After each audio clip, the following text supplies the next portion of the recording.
The surface that you jump rope on is one of the most important things you can decide when you're jumping rope.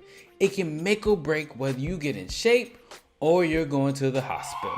In today's video, learn about the best and worst surfaces for you to jump rope on. Stay tuned to the end because you're not going to want to miss this. The ideal surface to jump rope on would be a NBA hardwood floor, but most of us don't have access to those things.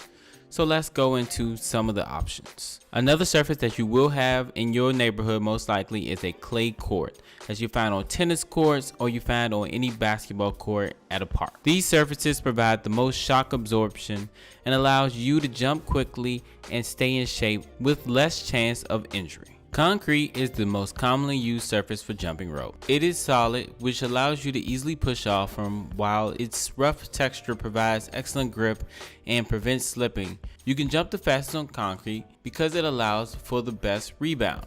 However, concrete is very dense and does not provide any shock absorption upon landing, increasing your chance of getting shin splints. Asphalt is slightly softer than concrete, but it's still hard on your joints. Jumping rope on concrete or asphalt can weaken your jump rope and eventually destroy it. If concrete or asphalt is the only surface around, there is a way to make it better. Stay tuned to the end of this video and I'll let you know just how. Jumping rope on grass can provide many health benefits. The lack of support and somewhat slick surface will work unused muscles in the shins and feet.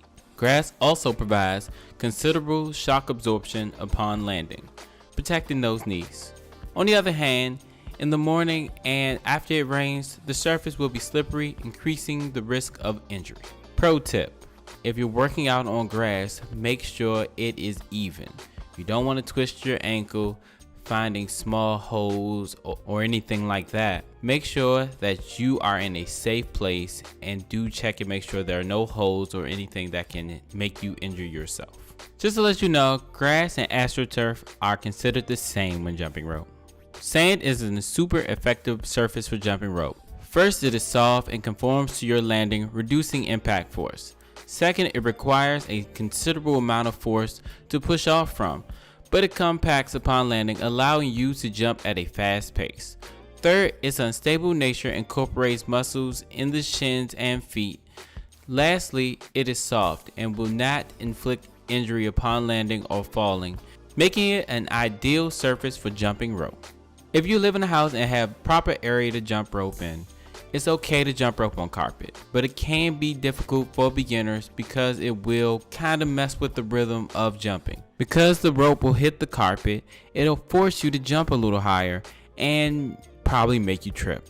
Now, don't do this as a beginner, but after you get used to it, you can start jumping rope in the house. If you live in an apartment, this might be a problem because you don't want to disturb your neighbors. Now, I live on the bottom floor, so that's not really a problem I have. I don't recommend jumping rope over people's head. You can also just go to the gym and jump rope if that's an option for you. Now, if you want to jump rope anywhere, you want to get a jump rope mat. Jumping on the jump rope mat allows you to jump rope on any surface. That includes concrete, grass, sand, wherever you are, the world is your gym. You can jump rope on any surface because of the rubber of the mat. When you're jumping up and down, the rubber absorbs most of the impact. That way, it's not killing your knees and your joints. Jumping rope on a jump rope mat prevents shin splints and sore knees. I know if you jump rope a lot, you've had shin splints. I've had shin splints. And that comes from jumping a lot and putting a lot of pressure on your joints. Now, you want to have a jump rope mat. That way, no matter the surface that you're jumping on, it absorbs most of that impact. And that allows you to have more time jumping rope and less time icing your shins and icing your knee, helping you get in better shape. Using the jump rope mat also helps your jump rope last longer. I know I have a jump rope that costs about $100. So I don't want anything to happen to it, and it constantly hitting against the concrete will adversely affect it at some point. It'll start breaking down, it'll start getting beat up, and maybe even tear apart. When you don't have a jump rope mat, jumping rope can be a harsh activity if you're jumping on the wrong surface. This is a fact. I personally went through it when I jump rope on the wrong surface for long periods of time. I know I have hurt knees, I have hurt ankles, I have shin splints.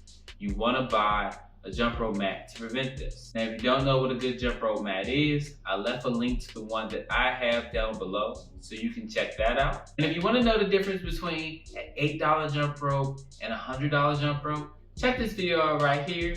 I'm sure it's gonna help you. And as always, just start. Worry about being perfect later. Peace.